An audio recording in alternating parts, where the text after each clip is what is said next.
Hello, DC Everest Evergreen. So good to see you. We're going to finish this book, The Castle Diary, today. Hooray! Great job sticking with it. I know it's a challenging book to read. There's a lot of interesting ways that the sentences are structured, and I'm having some trouble with it too. I really have to think about the words that I'm reading as I'm reading them. But this is the last section that we will read. So we left off, and Tobias had gotten sick. He thinks from the big feast, but the doctor said he's been cured, and we know the big feast happened and the joust happened in the previous part. So we're going to continue, and this part of the diary or the journal will take us through August, September, October, November, and to December, which is kind of the months that we're in now. So we can kind of be connecting to that as we are reading, okay?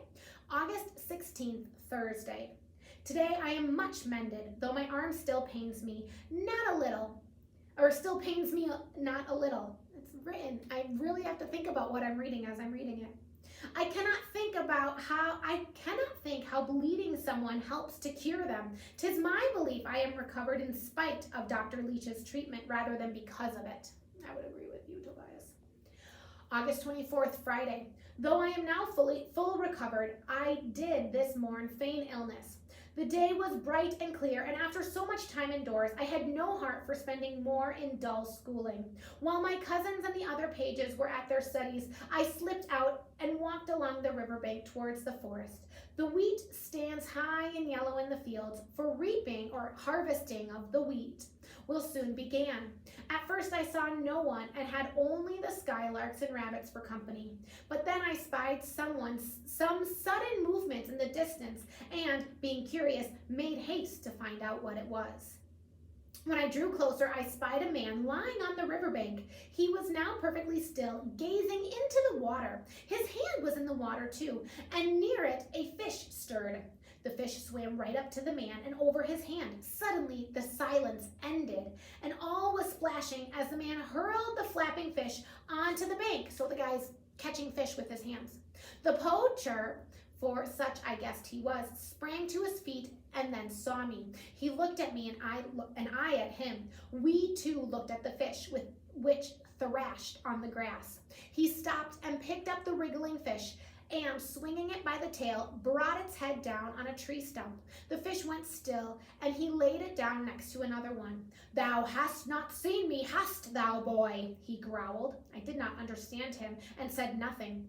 At this, he swore beneath his breath and raised his fist. "Thou hast not seen me, nor the fish." I turned, but before I could run, his hand shot out and grabbed my arm. Then he knelt down and, bringing his face close to mine, began to talk more calmly. "Now, lad, thou shouldst not be here, shouldst thou?" he questioned. He smelled of onions and ale, and though his voice was soft, his grip was not, so I confessed it was the truth.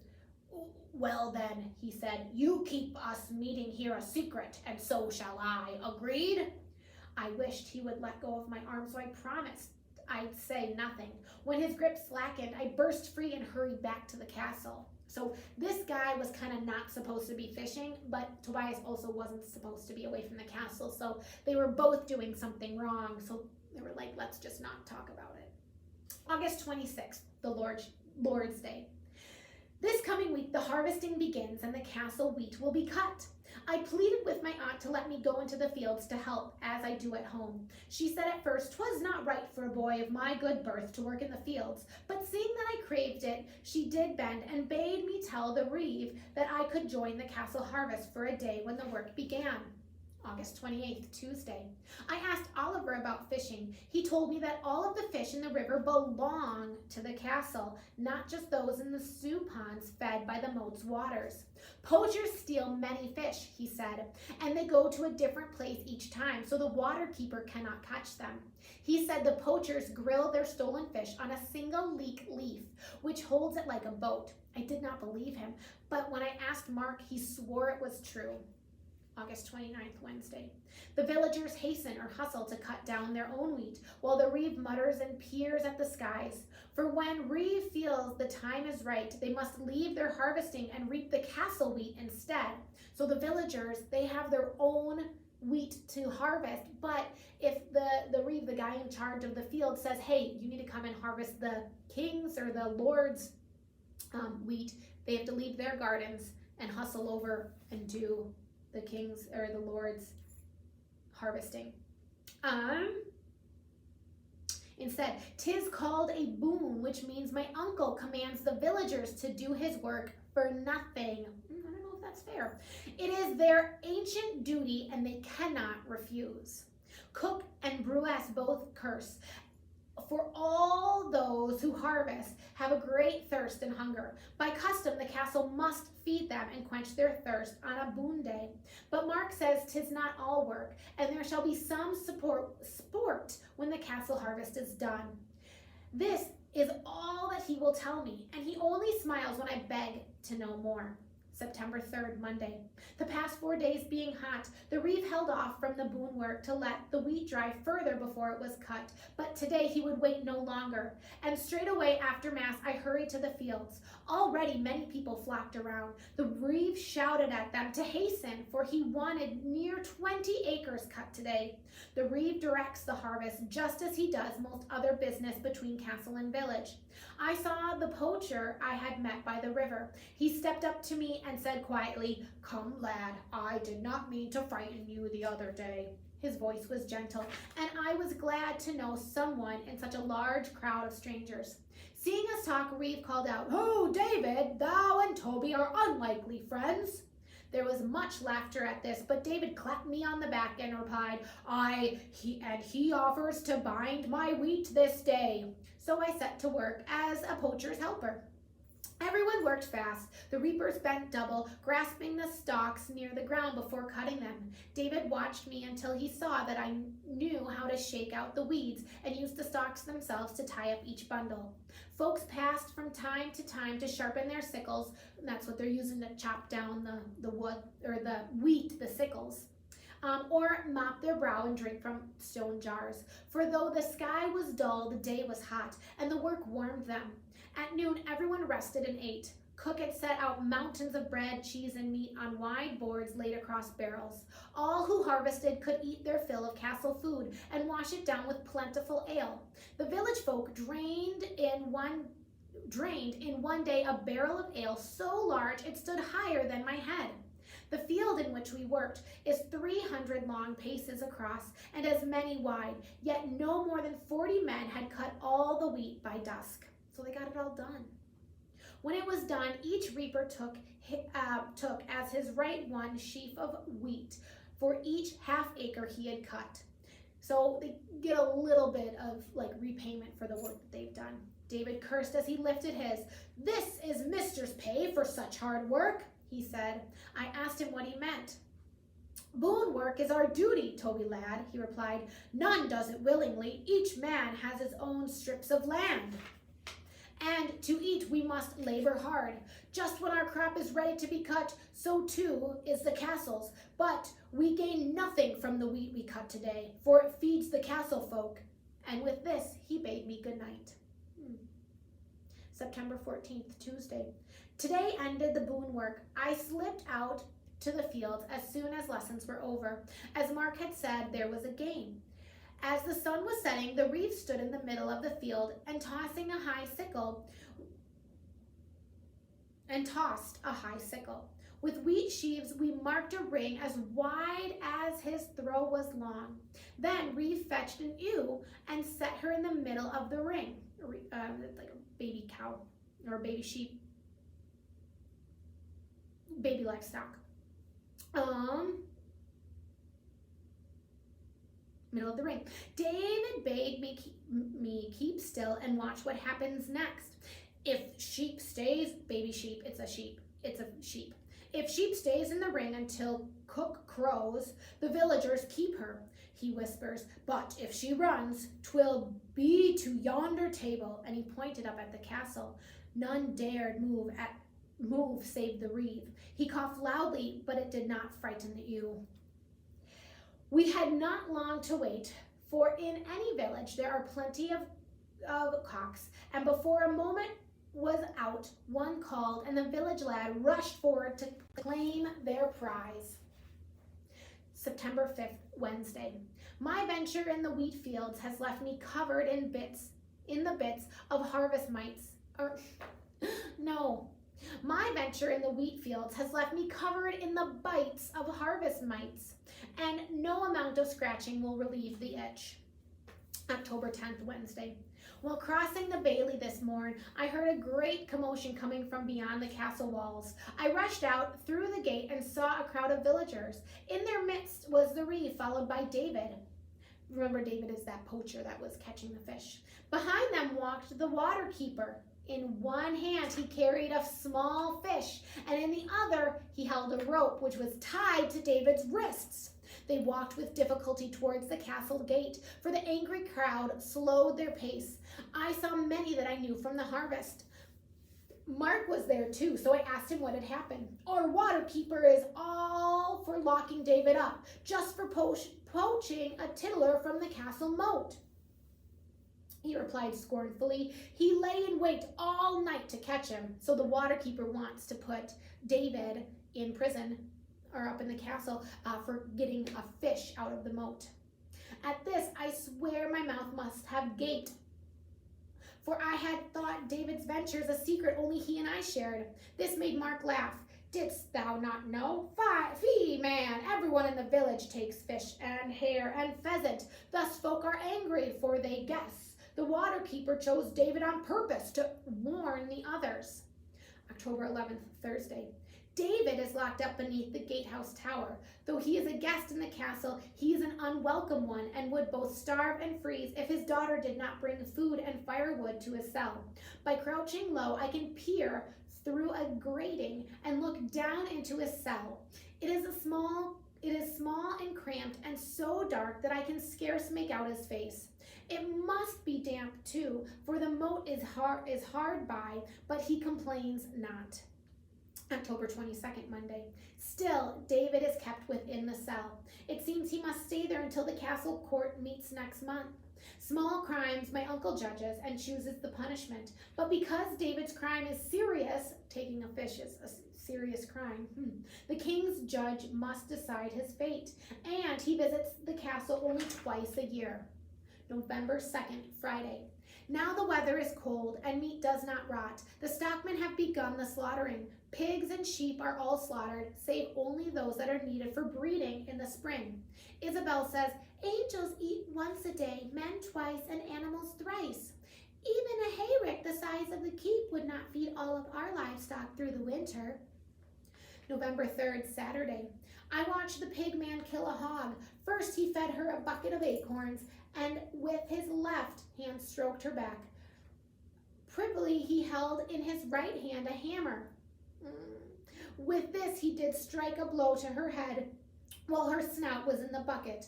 The blow felled her, and quick as a flash he cut her throat. Blood pumped into a bucket that stood ready for nothing to be wasted, and blood makes a fine sausage. For nothing be wasted. Oh, blood makes a fine sausage. I asked him how his left hand could be so kind, yet his right so cruel. Not cruel, lad, he replied. Hogs live only for the day when they shall die and feed us. Yet not kind either. We do stroke the hogs to calm them, for a happy hog makes tastier bacon. This meat must all be trimmed and cut and packed in barrels full of salt to last the winter. But not even salt will preserve the innards for long, so even the lowest servants can gorge themselves on brains and tripe and blood sausage, for once all our bellies are full. Monday, November 5th. David will be tried soon. I asked Simon what would happen to him. Yonder poacher, he replied. Let him rot in jail for stealing our fish. But when I press him, he continues, poaching is a felony, so if the courts find him guilty, he shall be turned off. At lessons later, I asked Mark what was meant by turned off. He whispers back, why, hanged, you oaf, executed. This so alarmed me that I dropped my tablet, cracking it into 5 pieces, beaten once for each piece. November 9th, Friday. The stockman gave Humphrey some pig bladders. These we puffed up with air and sailed on the moat. At dinner we ate round sweet puddings made of more such bladders, filled with pig fat and fruit, and then boiled. November 22nd, Thursday. Tomorrow the judge arrives to hear the cases that are to be brought before the castle court. The judge is the king's official. It is his job to travel the countryside, hereabouts, to ensure that lawbreakers are fairly tried. The court is held in the great hall, and Mark has explained to me how it will be, for he has watched it before. The constable brings each wrongdoer in turn, and a jury, which is 12 men chosen from the village, listens to the story of their crime. If the jurymen agree a prisoner has done wrong, the judge decides what the punishment will be. If they think not, then the prisoner is not guilty and is set free. November 23rd, Friday. I crept into the hall this forenoon to watch the court. First, the waterkeeper recounted David's capture. He was trapped with the fish in his hand and 2 rabbits in his bag. All were the property of my uncle. David hung his head, and my heart sank, for I feared no one would doubt his crime. When David had spoken for himself, another from the village vouched that he was a good and godly man, but the judge did not agree. "Well, jurymen," said the judge, "you cannot doubt this man is a poacher and a rogue. 'Tis clear he should hang this day." He let out a deep sigh and asked, "Come, men, what say you? Surely he is guilty." I held my breath while the jurors talked softly. Then the foreman, who is their leader, spoke. "Aye, sir, we all agree." The judge turned to look at David, but then the foreman continued, "We all agree that he be not guilty as we see it." Whoa!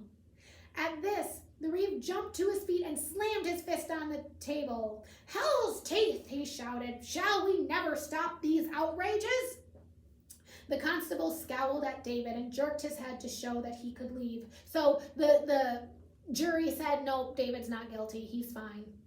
And the reeve is a little mad, but it's fine.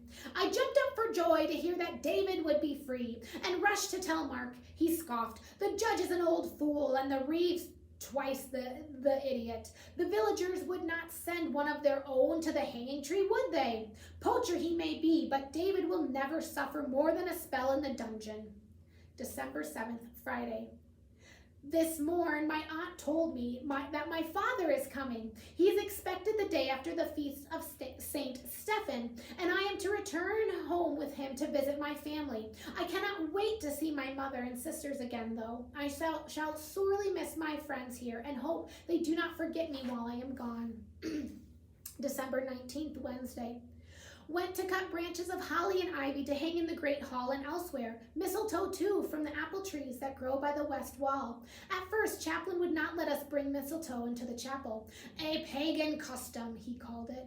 But my aunt ignored him, saying, "Each year it is the same. Chaplain dislikes mistletoe because it was held holy by those who worship tree gods. But their religion is older than Christianity, so I see little harm in it." December 25th, Christmas Day. There was a dancing and jollity in the chapel after Mass this day, which again made Chaplain mutter about pagans, but he would not or could not stop it. High and low danced together, and those who came to us wish us well this day, joined in the revelry too. Even Chaplain tapped his foot when he forgot he should not. Then all the castle folk gathered in the hall, from the constable to the lowliest stable lad. To each my aunt made a gift, and all thanked her kindly. I received an inkwell with a silver lid and a tiny knife to cut goose quills into pens. December 26th, St. Stephen's Day.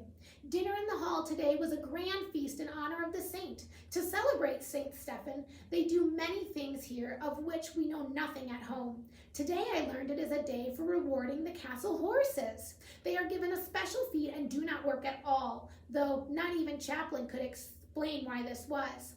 Then the other pages and I went out to hunt the wren, which is yet another old custom that is followed here. But though we took crumbs of bread and spent much time hiding in the bushes, we could not capture so much as a feather to show for our pains.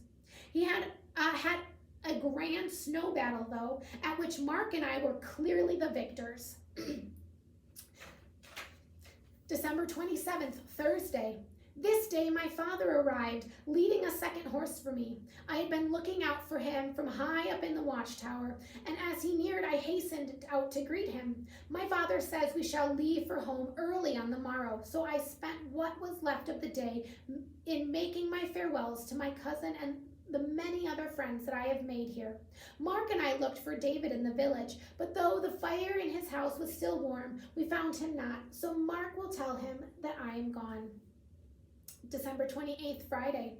Father woke me before dawn. We dressed and ate so quickly I scarce had time to hug my aunt and uncle, but we were away. It is a long ride to Saltington, and my father desired to use every moment of daylight for travel, though the moon would light our way should we not reach home by nightfall.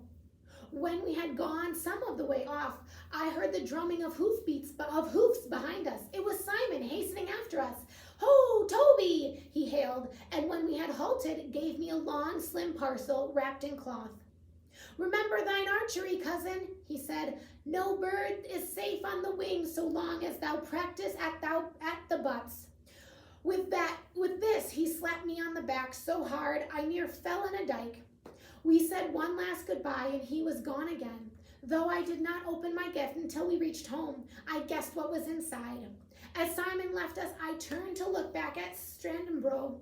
A newly fallen snow dusted the tall towers, and on the highest I could see the watchman stamp his feet and blow on his hands to keep warm. 'Tis but a 12 months since I first saw that sight, yet somehow I fancied I returned home far more grown than a year. The end.